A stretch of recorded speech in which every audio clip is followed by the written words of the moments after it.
I almost spent $300 to get this sew in, but then I remembered I could do it at home, and so can you. Let me show you how. The key to a good sew-in is good hair. I got these bundles from Queen Weave Beauty. I will have them linked down below if you guys want to grab them. I have them in the texture light Yaki. If you're 4C and want to give blowout, this texture is perfect for you. I have 4 bundles, 220 inches, 122, and 124 inch. Now let's get into this foundation because you really need to make sure you have a good braided foundation. And I just circled around the anchor braids. You need to make sure that you do those because we are going to do our last track on those braids.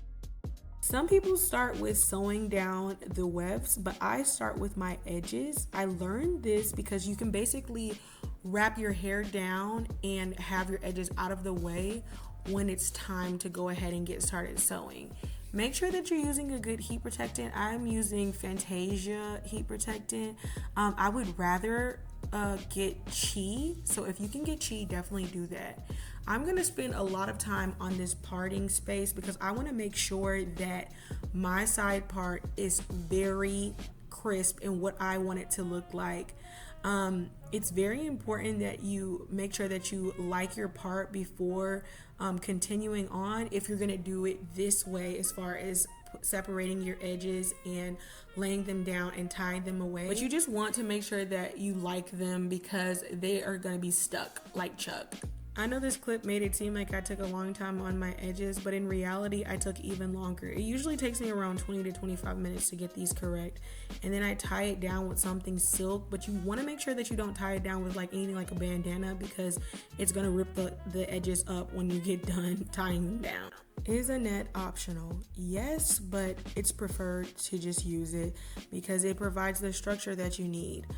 All of your bundles except for the last one will be double wefted, which means fold the track in half and sew it onto the braids. We will also be flipping the track instead of cutting it. When you are first starting out sewing the track, you want to stick the needle through the weft and then into the braid. For the rest of the track though, you will go under the weft instead of going through it because you want to make for longevity of the wefts. When you are going underneath the weft, you are going to make sure that you loop the thread around the needle every time so you can make a knot. So now that we're on the last bundle, we are going to start closing up the side where we did our edges.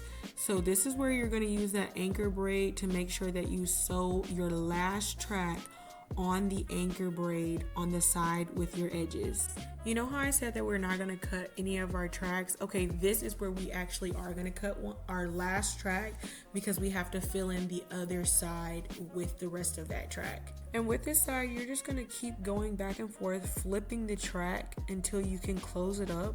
Once you get to that front anchor braid, you're going to go all the way around until you meet that anchor braid that is for your leave out. Once you flip the track, you'll just do the same thing again until you can actually close it up, making sure that you have that last piece of track sewn on that anchor braid near your leave out. Now we're just going on to styling, and here we are pressing our 4C leave out. Make sure that your pressing comb is hot, but not too hot. You can't be afraid of heat, but you can't be burning your hair off. Make sure that you are taking sections of your leave out and pressing it. You need to make sure that it's small sections so that we can make sure that we're getting every strand. It's important to take your time when you're doing a pass on your hair because you want to make sure that you are getting it straightened and only having to do one pass with each time. After you finish your leave out, you really don't have to do much more. I left it straight for a little bit, but then I decided to layer it and do some curls. I don't know how to layer, but I just wing a lot of things. I'm not a professional of any sort, but I just looked at a video and was like, okay, I'm gonna try it. I was really nervous to do this because you can't like grow the hair back, you know what I mean?